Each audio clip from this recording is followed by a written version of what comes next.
Hello, I'd like to welcome everybody to another discussion with the national candidate slate. I'm Matthew Ogden, and in the studio today we've got Diane Sayer and Sky Shields, and we've also got the rest of the candidate slate joining us over video conference. And just to start, I'd like to announce that all 6 of the candidates have now officially declared their candidacy for the United States Congress, with the remaining 3, Rachel, Dave, and Bill putting out their official announcements just in the end of last week. And we've already got major kickback from that from Democratic Party layers across the country.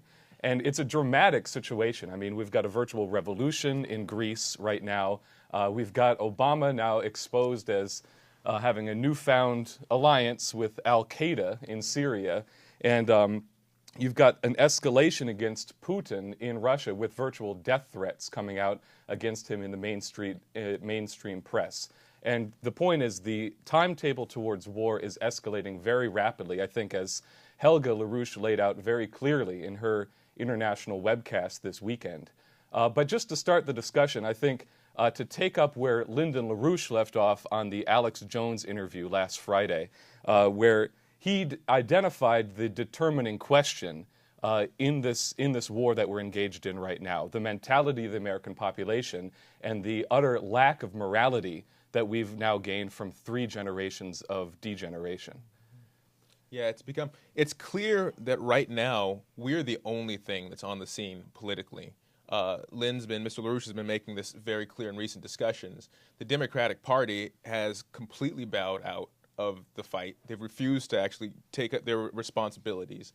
The entirety of the Congress has refused to take up the responsibilities in the face of the insane threat represented by Obama. And what this leaves nobody but us. The reason for this, though, is a very important one to address. Mr. LaRouche has been bringing this up in recent discussions with amongst ourselves here in the movement over the last few days. This is that there is a qualitative difference right now between the way the enemy is thinking. Now, the enemy in the form of an international financier oligarchy centered out of London, centered from within the British royal family, the way they think and the way the American population, including the U.S. Congress and the leaders of our major political parties in the U.S. think. And the difference is the difference that characterizes the thought process between something that is in the bare minimum of human, even if in an evil form, and something that doesn't express that humanity at all. And this is something that it really is important. If we're going to be in a position ourselves, with us as candidates and as a political movement, to force the American population and the world population to join in battle against the enemy, there's going to have to be a recognition of what they actually represent, what the American population potentially represents, and what this enemy actually represents, what the nature of the enemy is. And this gets into something that's very fundamental about the self-conception of the human individual as opposed to the animals. Now, what we've been discussing in recently on both in this setting here with Mr. LaRouche himself and then in our regular weekly reports on Wednesdays is that you've got a very distinct character between human processes and animal processes. Animal processes are localized in time. That you've got with an animal process, there's a reason that animal systems are punctuated by these regular extinction events, which is that animals have no capability themselves to view their processes from the top down and reorganize themselves. They can't do that willfully. Human beings can. This is exactly the quality of the human individual that the oligarchy has always sought to suppress, that the British Empire has always sought to suppress, and empire in all of its forms has always sought to suppress. This is the actual goal of empire always, is to destroy that character of the human species. Mm-hmm. Now, what that's involved in the recent period with the U.S. population and the world population has been imposing a very debased sense of self on the population. This is reducing mankind through the rock, drug, sex counterculture to a self-conception that's lower than that of the animals. It's important because you get a lot of people right now who say, well, who are starting to recognize that there actually is an enemy. And they can realize, well, there is an enemy on Wall Street. There is an enemy that does not have their best interest in mind. And you saw this with some of the various protests that you've seen around the country. Right. But then in the same discussion, you get a series of fallacies. The major one that you hear expressed is that, well, somehow, the problem is corporate greed. That somehow the problem is that we're dealing with all of these evil people who want money or who want resources or who want some kind of goal, who want power even. Mm-hmm. Now, this shows you just how small-minded the American population, the world population has become, because this is not the actual enemy, as Lynn's been making clear in these discussions. In the last session, he made clear. The enemy, the British Empire, doesn't care about money. They don't care about power in the simple sense. They don't care about any of these issues. Their sense of self is not localized to a single body. The identity of the current British Empire, of the current elites, goes back consciously, generation after generation. You can take this back thousands of years. They trace their sense of self ideologically, goes back to ancient Venice, goes back to the Roman Empire. I mean, and this is very literal. If you take a look the way in their private discussions, the way the financial oligarchy, the British oligarchy, describe themselves, they view themselves as a culmination and a long arc, as they view themselves individually as an appendage of a much larger, much nastier, much evil creature, something that whose scope extends far beyond any individual life or a single generation. And in order to maintain that power, that species sense of self that they have, they've made a point to impose a psychological state on the rest of the population that will prevent us from responding to that.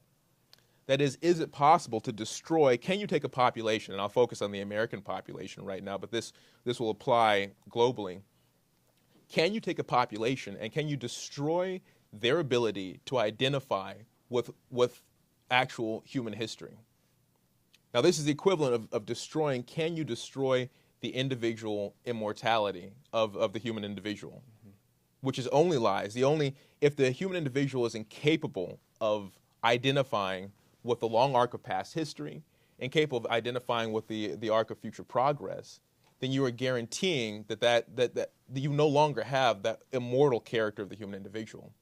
That's been consciously imposed. As a result, the population right now is incapable of recognizing the actual intention of the enemy. Mm-hmm. This is why cannot people not conceive that you've got this drive for nuclear war, for a thermonuclear conflict. For the oligarchy, for the British Empire, this is the end game. They're not looking to try and grab a little bit of power here. They're not looking to grab a little bit of money.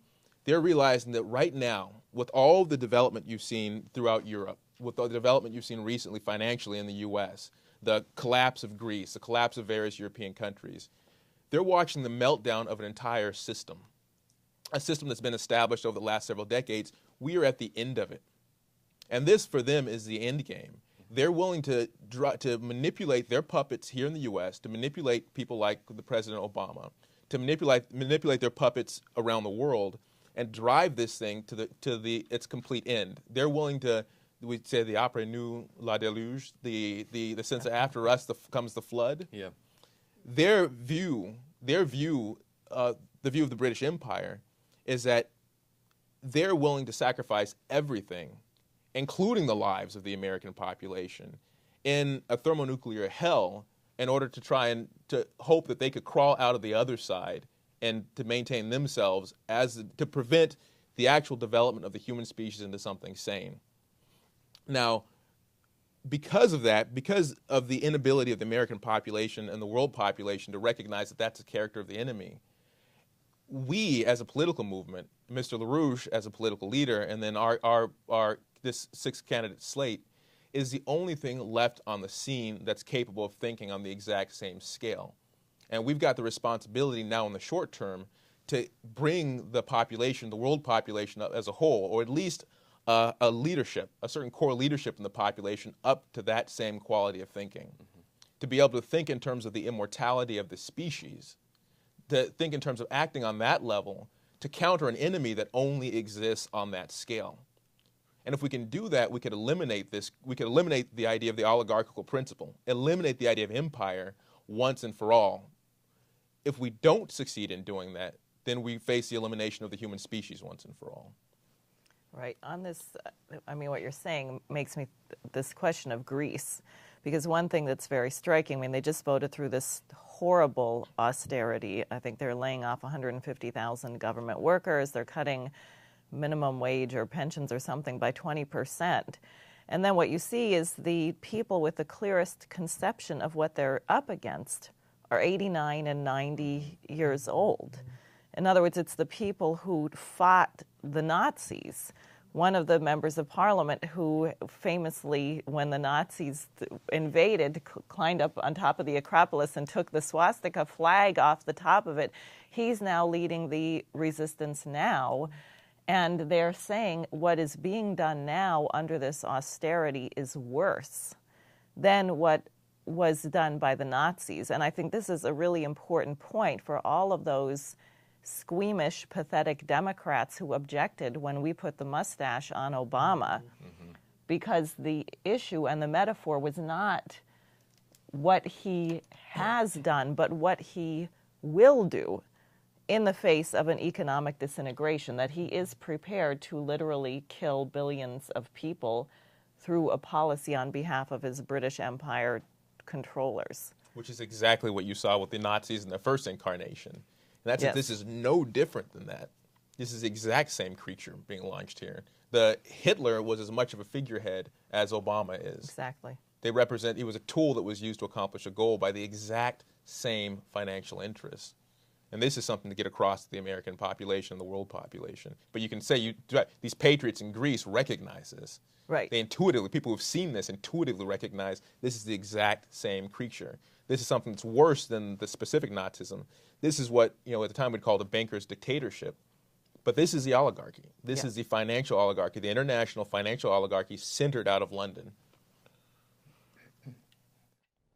Yeah, well, wasn't it Hitler that said that his model for the concentration camps, he would have preferred to use the British policy that we see in Africa as well as India of the open-air concentration camps, and that everything that you're seeing around this economic policy globally, which is coming here under the so-called globalization, whatever the names are, it's to reduce the living standards, destroy the population, and that's what we're seeing, this reaction in Greece. And I'd just like to bring up one thing, which is that this question that you started out with, Sky, which is that the British, although debased as all hell, they do have this conception of themselves as an immortal species in that way.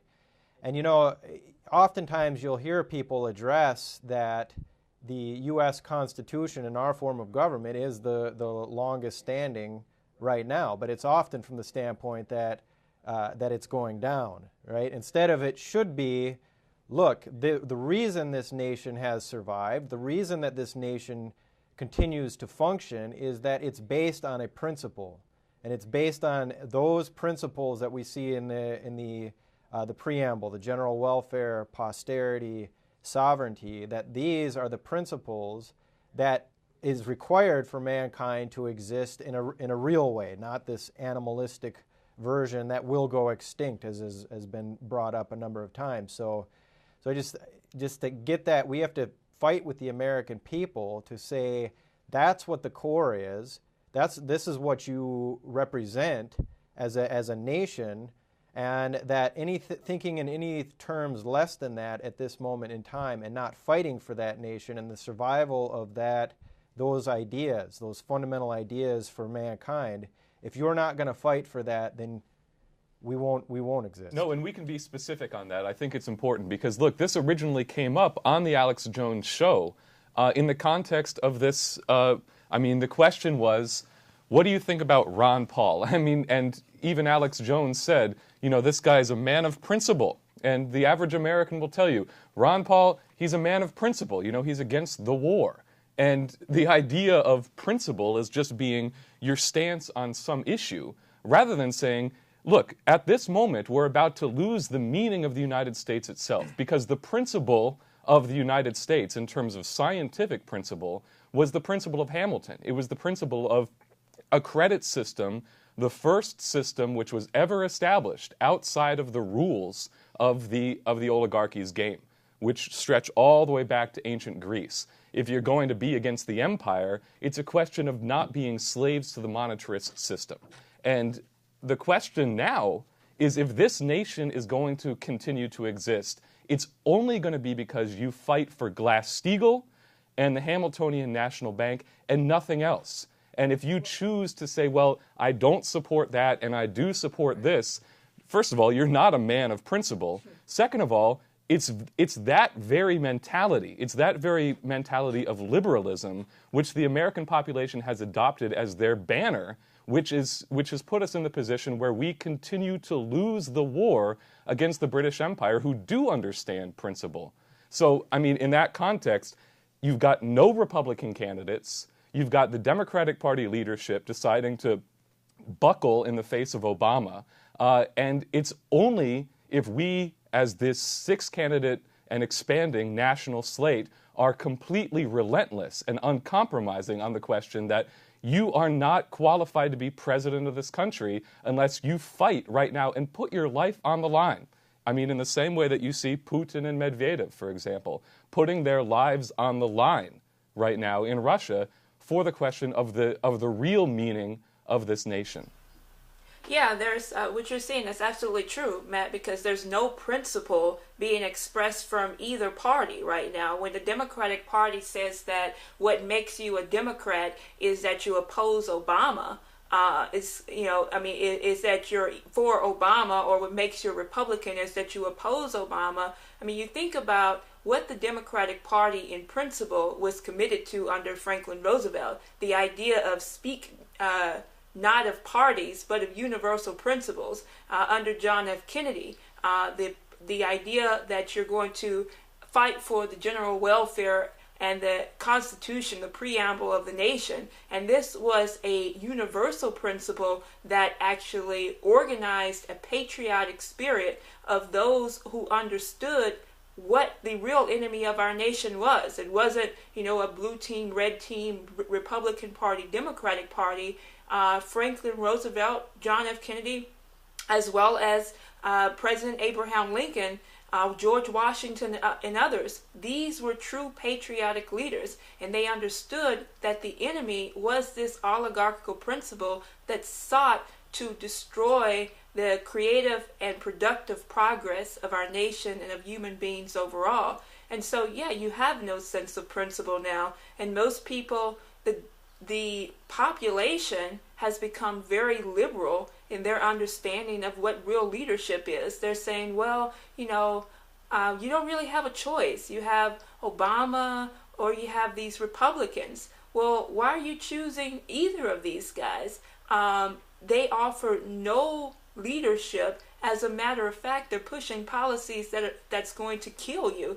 And the Republican, or should I say the Democratic Party, what they're doing right now is actually following behind Obama right off a cliff, because they are deciding to say, we're not going to act on principle, but we're going to go for what we think is most popular. And in the name of party unity, right? Yeah. We're at a time now when party unity should be synonymous with treason. And I think the response that you're getting from Democrats, so-called Democrats down in your area, is exemplary of exactly that kind of pathological cowardice. You might want to say something. Right. Well, I'll just be blunt and say, look, this is Texas. People haven't understood that emancipation, it came a little bit late for Texas, but it already happened. And what people are playing right now is bordering, what the Democratic Party is doing right now is bordering on racism. that they are following this president who, I mean, you look at who is going to follow this president who is doing the exact same things, the same policies that led to Hitler's rise. I mean, this is totally insane what we're seeing right now.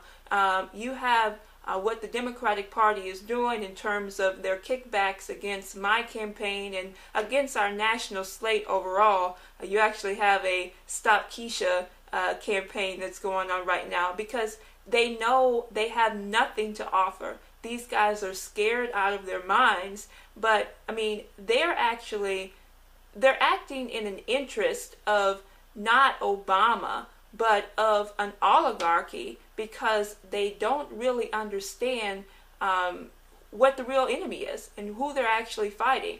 And you look at the situation right now where, as we've stated here, the whole system's coming down. We're headed toward hyperinflation, and Obama has no chance in at all. And not only that, everything that the population despises and absolutely Obama and these Republican Party candidates, and they see no leadership coming. And so their only option right now is to drive kickback campaigns against what we're doing in providing real leadership. And the Well, I was just saying, Keisha, it is a kickback campaign because it's going to kick back in their face because as things go on, they're going to be it'll be seen as a campaign for you because they'll be out there saying Keisha Rogers wants Obama out, and eventually people are going to be like, all right, who is this woman? I'm voting for her. So it will kick back on them. I think an important point to raise, just the combination, I know Rachel probably going to say something on this because she's also being attacked in this process, is that this is coming at the exact same time that you have the death threats coming out against Putin. You have a call for regime change in Russia, a call for regime change in China. And I think what we discussed last time in this discussion was that there are no issues, and this is something you just brought up, Matt. There's no issues. There's the issue. And that issue is this collapse of this oligarchical system in its present form, which is the British Empire. So everything that's happening now, even though the person you run into and you talk to, and some of the people who will be listening to this here, when they do hear us say something like there is a power outside of us that's controlling things, they dichotomize everything, which is why they'll go from saying, I agree with you, there's a power above us, but then Europe's collapsing because they had too much government or something like that. People don't get the connection of an overall collapse of the system, which is driving us to war, and anything that's an impediment to the thermonuclear war crisis that we're looking at now is being attacked. And that's why they have the death threats against Putin. They have the death threats coming out, or overthrow regime in China and other places. And this is what you just saw, Rachel, with this attack that came at you from the Democratic Party, which is trying desperately to hold on to their Obama. Yeah, definitely. I was just going to add that the Democratic Party, if they did want to win the next election, they could probably do it, but they'd have to get rid of Obama first. But what we've been finding in our organizing in the field and in the Democratic Party, events that I've been going to lately, is that if you speak boldly and assertively, that's how you can cut through this stuff. That if you try to lower your message in any way to anything that's being discussed, in these presidential campaigns or whatnot, you have no effect and they shut you out. But if you go with a clear, bold message of truth, you can part the waters, and people actually, are more prone to listen to what you have to say. So this is interesting. But just one point on that is this connection of the complete economic collapse and the war drive.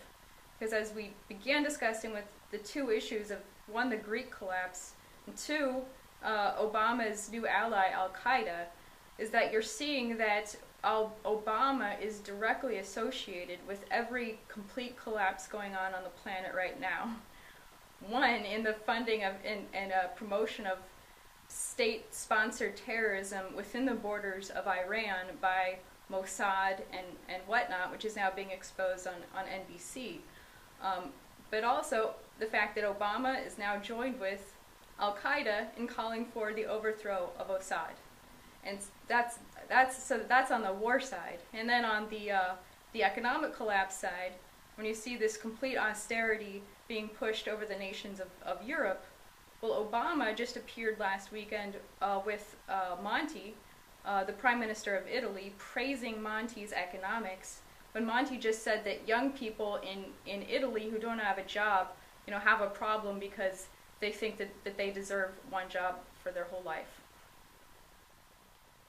And the British have put a lot of money, a lot of effort into making it impossible for the population in general to see the entirety of what their enemy is. Right. And that's what we should see really since they killed Kennedy, since the British directed murder of our president, Kennedy. Yeah. There's been a concerted effort launched to lower the conceptual capability of the U.S. population and the world population.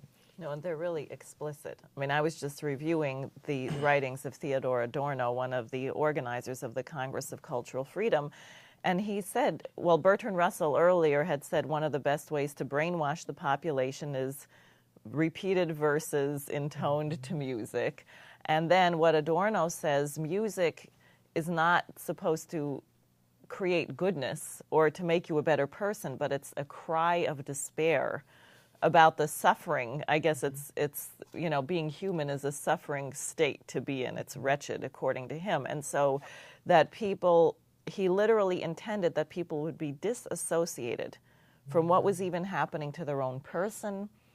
Catatonia, they wanted to induce catatonic states where people are oblivious. Necrophilia was the ultimate aim. I mean, very deliberate. And you look at everything we're surrounded by. You take pictures that they have on billboards all over New York or these fashion magazines, and you look at these emaciated models who are wearing things that look like they came from a Halloween costume party and not that much fabric. And the people look like corpses. You can't tell if they're dead or alive. You can't tell if they're male or female. They hate. You can see if their eyes are open, a sort of a hatred of mankind. I mean, it actually has been a total cultural assault. And promoted explicitly. I mean, you hear people, what do people say they're looking for in the art? This is not a question of just simple morality. This is a real, it means something that, oh, well, my entertainment is so I can relax. Yeah. I need to get away from it all. Or I'm being authentic. This is this whole idea of authenticity, as opposed to, all of which is the same. I mean, it's the same argument that's applied with the insane monetarism, or the whole idea of free trade, that you can't ever, you want to destroy the idea that the human species or the human individual consciously and willfully acts to change the conditions in which they live and operate. As long as you want to describe it, fine. If you want to wallow in it, fine. If you want to express your opinion, please, by all means, just express it. Right. But the idea that you're going to actually act and plan to change something, that's destroyed. You see that culturally. You see that explicitly in Obama's attacks on the space program. Mm-hmm. And we just realize that you've had a huge attack on the U.S. space program just in this past week. You had in particular, an attack launched on the idea of a Mars program, destroying any possibility of that. But look at what's being done. Obama's concerted attacks on manned space, but then on space in general. That's an attack on the ability of the human species to act across the timescales that are necessary to be able to confront an oligarchical enemy. And that's intentional. That's a focused plan of the oligarchy, which, I mean, it really shows up the insanity of the people attacking you, Keisha, in your district. Because these are the people who should understand most clearly what's being taken from them. And instead, you've got them going out and defending their oligarchical oppressors by attacking. They're going out and they're defending, they're acting in defense of the people who murdered President Kennedy and their attacks on you. This is a continued assassination of Kennedy. This cultural attack is very important because I mean, it demoralizes the population, and that's what's been done since the assassination of Kennedy. And you have people, the idea that they have of their human self-conception is not what's truthful, but how does it make you feel? You know, how do people feel about things?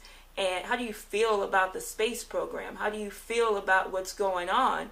Not, do you understand that this is an attack on your human identity and what this actually means for the setback of mankind and the species as a whole? I mean, this is not just, we can't afford it anymore, don't you see the budget problems or the monetary problems, or it doesn't really work like it used to, that was Kennedy's days, this is today.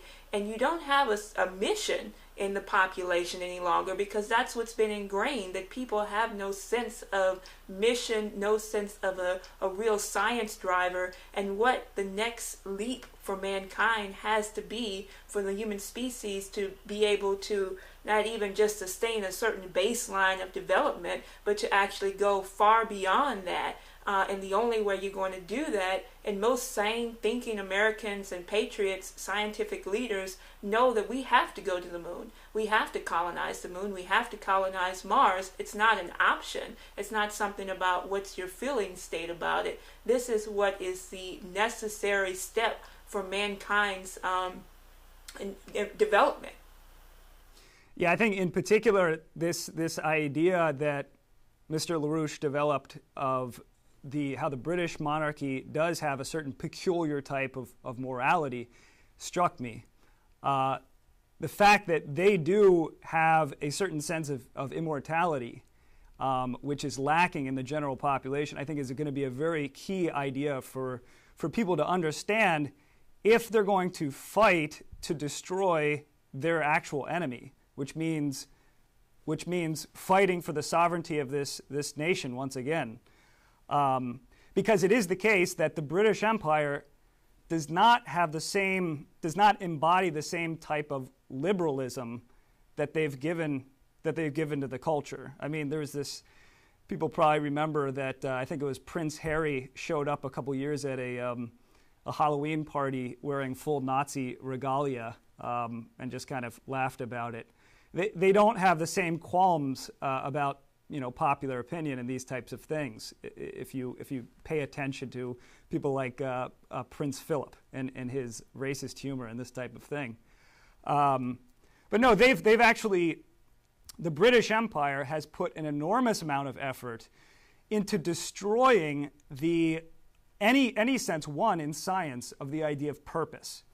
The idea of purpose, that you're looking for the reason why something is the way it is and not otherwise, as Kepler and Leibniz and a whole tradition in European science came out of that sort of investigation, which goes beyond just sort of the immediate mechanistic sort of interactions of things.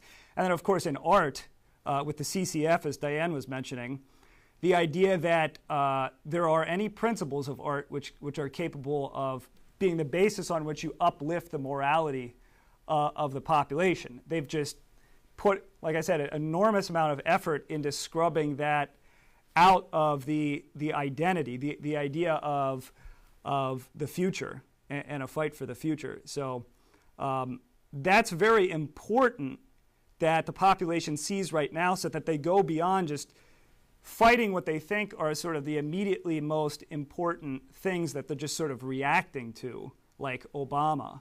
But to see that there actually is if you're going to defeat the enemy, which is actually destroying you, which isn't just the 1%, we have to have a certain number of people to have the courage to break with the ideologies of environmentalism and monetarism and these types of things. Well, one thing I would just say on this, and referencing what Rachel had brought up earlier about people responding if you sound a certain trumpet, if you look at what's happened with the campaign of our colleague in France, Jacques Cheminade, who has been known over decades and who was treated hideously. I mean, forced through a personal bankruptcy in the 90s, called every name in the book, very much like what they did to Lyndon LaRouche in the United States. And now what happens? He is able to get the signatures of 500 mayors to become a major contender in the French presidential elections. And it's so striking that it's forced itself into the mainstream press to the point that people are even ridiculing Marie Le Pen, who couldn't get the signatures. I mean, it does indicate that the British Empire has good reason to be scared, because the population does respond to leadership. The Russian population is responding to the leadership of Putin and Medvedev.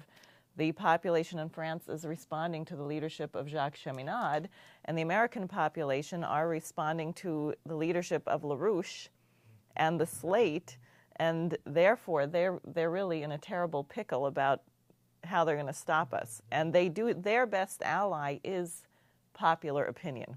I was just thinking, it's actually not the 1%, it's the 99%. Right. That's the ally of the empire. That's who's oppressing the 99%. Yes. Yeah. Do it by forcing people to adopt. I mean, the idea of getting somebody to adopt personally the ideology, the philosophy of environmentalism, I think that's getting an individual to put the shackles on themselves. Yeah. It's how do you get a population to accept their own abuse, their own the removal of their own immortality. You get them to adopt environmentalism as a personal philosophy. That's the evil. That's the insidious evil. That's the one you have that permeates a population.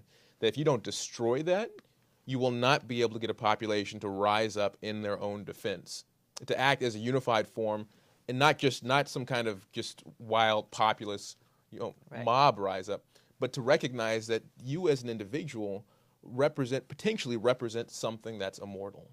You potentially represent the ability to relate to a concept that transcends your own physical well-being, your own physical body, both its confines in space, but also its confines in time. You have an ability to identify with something that, relative to your individual self, is something infinite. Now, to do that, you have to destroy the concept of sustainable development. This whole concept of standing still economically. And instead, you've got to identify with something that transcends your body and time. You have to identify with the concept of real physical economic progress. And this is where the idea of having this mission, 250-year mission, is absolutely essential. Well, and you can beat that out of people. Like, I just come back to this question of the space program. And, we saw this at the California Democratic Party convention, where they were going after Gingrich and the Republicans. And what was the issue that they were using to go after Gingrich? It was the space program. There was this, so it's you get people to identify with this insane anti-science bend, but it actually this is the core of what the Democratic Party used to be. They're shooting themselves in their own foot. But also just to bring it back. These kind of development projects and the fact that Russia and China in particular have not been playing the British game. And if you go back and you look at if Russia had continued to go along with what Lin had been attacking them on through the late 90s and the early 2000s, if they had kept going with the finance minister Kudrin's concepts, right? If they had just not started to develop their real economy, not started to push the nuclear power development, the space program, all these deals that they signed with China in October, and if China had just continued to do what they were doing, which was just using their population as cheap labor to produce cheap plastic goods for Walmart, then chances are the British Empire would not be targeting them with a thermonuclear war. But they have said, we reject these policies. We are not going to go along with the monetarist bailout of the Euro system. We are not going to go along with this caveman ideology of environmentalism. And we're going to develop ourselves, and we're going to be a real sovereign nation. Be real sovereign nations. So that this is the attack that's now coming on them, this thermonuclear war that is very real. And we have to just be very clear with our fellow Americans that the only way to shut this thing down is to drive Obama out now. and restore our sovereignty and join with these other nations that, what Jacques is doing in France. We now see in Italy, the Oscar Pedalini has put forward a Glass-Steagall bill in the Italian Senate. So there are people around the world that want to move, and they're moving on the policies that we have fought for, that Lynn has fought for, Glass-Steagall and these kind of development perspectives. So just to tell the American people, look, this is your tradition. These traditions that the rest of the world are moving on. That's at our foundation, and you need to mobilize with us. Get Glass-Steagall in, get this credit system in, and begin the development project, the space, the NWAPA, the whole perspective that we have. And I think the point to be made on this question is a historical point, that Glass-Steagall and the national banking policy we're fighting for was the intention of the founding of the United States. And I think, just as a brief sweep, Alexander Hamilton put in place the National Bank to defend the sovereignty of the United States for the specific purpose of internal developments. Madison opposed it initially, and then later on, as president, he said, we're going to go ahead with the National Bank because he saw how good it was. John Quincy Adams used that very same National Bank to develop our first rail lines in the United States. Lincoln, who was a pallbearer at John Quincy Adams' funeral, continued that tradition despite the setbacks that were done by Andrew Jackson, who was a total traitor to the United States, worked with Aaron Burr, the man who murdered Hamilton, worked with his nephew, and worked with his nephew to destroy the second national bank of the United States, or make sure that we didn't put in place a third national bank. And then all the way up, you had a couple of assassinations between Lincoln. Garfield was assassinated, McKinley was assassinated, and then you really didn't get a return to a national banking type of policy, which was federal credit specific for development, until you got to Franklin Delano Roosevelt. And then Franklin Delano Roosevelt's policy was an explicit battle, just as all these guys knew and understood, who are great patriotic presidents, an explicit battle against the British Empire, which today, even though it's a dominant system in the world in terms of what we're seeing in Greece and what we've been discussing here, the collapse of these nations, the death threats, the fight to get the push to have thermonuclear warfare beginning with Syria and Iran, we are now looking at a period in time where we can actually once and for all, to my understanding, get rid of the oligarchical principle. That mankind, when people say we have this few who rule over us and tell us what to do, now, once and for all, we can get rid of that oligarchical principle. And I think that perhaps the most detrimental side of what the British Empire did to our own citizenry and did to also the inhabitants of Western Europe was to say that they were going to be rigidly fixed to their sense perceptual apparatus, and that that Glass-Steagall and the credit system, the two policies that we're saying have to be implemented tomorrow, should have been implemented years ago to prevent an economic collapse, will begin the process of freeing mankind conceptually from their sense perception. Because now you have the capability to think, connect yourself to past history and then connect yourself to future history. And that you're going to, when we start to go into interstellar space travel, you will not be able to use your sense perceptual apparatus anymore. You are going to have to use, really, we're going to have a nation of geniuses cooperating with other nations that are also geniuses. And I think this video image, I think, Scott, you might have sent this, but maybe some of you guys have seen this, of what it's going to look like when mankind is traveling near the speed of light in interstellar travel. Your whole sense perceptual apparatus gets all screwed up. And you have the Doppler effect happening with light. Things start to smear. You just can't, nothing that we use today will be able to work any longer. So you're going to have a nation of people today who are thinking about their great-great-grandkids who are going to be completely different as a species, thinking differently. And the American people are going to have to commit to that kind of mission, that mankind is going to have to evolve as mankind does, as opposed to animals. No, that's important. I mean, that draws the battle lines right there, because anybody who refuses to endorse Glass-Steagall is refusing to take on the oligarchy, refusing to take on the oligarchical principle. Anybody who's refusing to endorse and immediately implement a credit system has no sense of personal responsibility for the future of the human species. Anybody who does not endorse that is denying their personal responsibility for the human species.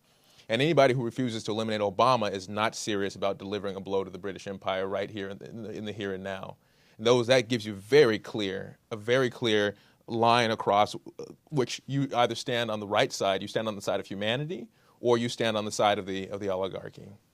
Yeah, and I think to emphasize the point, with what's happening in Europe, none of this stuff is going to be able to be put back in the box. I mean, you don't have some sort of process where, you can just reverse what's happened in Athens. You can't put the Jacques Cheminade thing away. The Glass-Steagall thing is exploding in terms of a popular movement in Italy for what it is. And that's the timeline that's accelerating the drive for war. I mean, it's been identified repeatedly by LaRouche ever since the death of Gaddafi. We were intended to already be in that war. And it was only because of the actions of a small handful of people to stop it that we've even held it off this long. So I don't think that people actually internalize how quickly this moment can just overtake us. And there's no way that you can make it until the November election at this rate. I mean, with even what just has exploded in terms of like a hand grenade in the lap of the British Empire just over this past weekend, there's this thing. I mean, you want to talk about months, talk about weeks or maybe even days.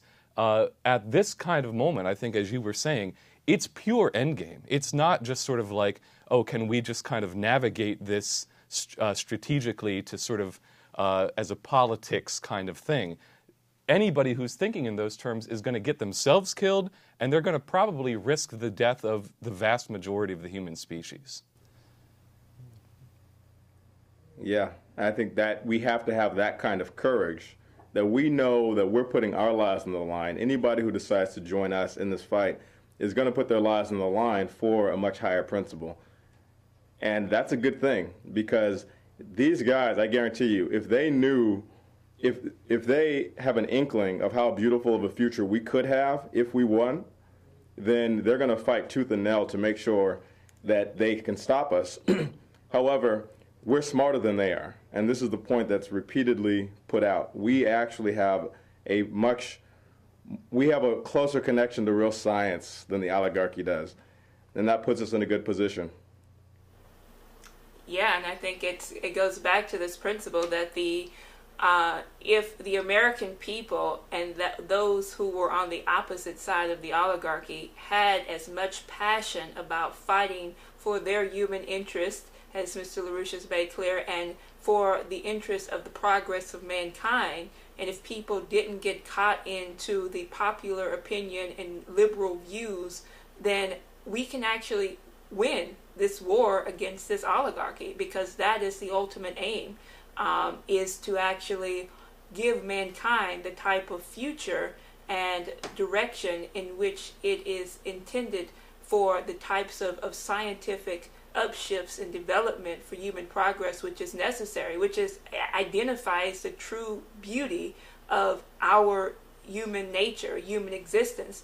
And I mean, the population, this is their chance to participate in that beautiful expression of what it means to be a human being. If they organize with us, the fact that we now have our entire national slate that's now filed, that's out there on the grounds waging war against this British Empire, this is the revolution and the true renaissance in the making. And I think we're well on the way to making that a reality and accomplishing that principle. Yeah, well, as a presidency, right? It's useful to note that some of the last two presidential candidates, McCain and John Kerry, have been the worst on this question of this war drive, of just playing into the British hand, playing into Obama's hands, and refusing to fight. So this, as a presidency, is we recruit the nation to say this is what the presidency should be. This is, and we will intervene to shape the presidential policy. We are shaping what the presidency should be, and that this is, and just to make this point that the mass strike is there. It's waiting. It's been flowing into these different elements, looking for something. It flows into the Tea Party and says, no, that's being bought out as well. Flows into Occupy Wall Street, says, no, they're just sitting around doing nothing. It's looking for something, and as Lynn had said a while back, you need a revolutionary core upon which you can assemble it. So this is what we're doing, and what it is to find the Americans who want to think and who have this deeper conception of morality that is based on these universal principles that we've been around for 236 years or 235 years, and we should be around forever based on these principles, and that this is what our identity is. And if we have some people that can think and be intelligent, we can eliminate this British oligarchy because, frankly, just to make the point on this, they have been inbreeding for centuries. They are beginning to lose what minds they did have. If we just have some people that can think, we got it.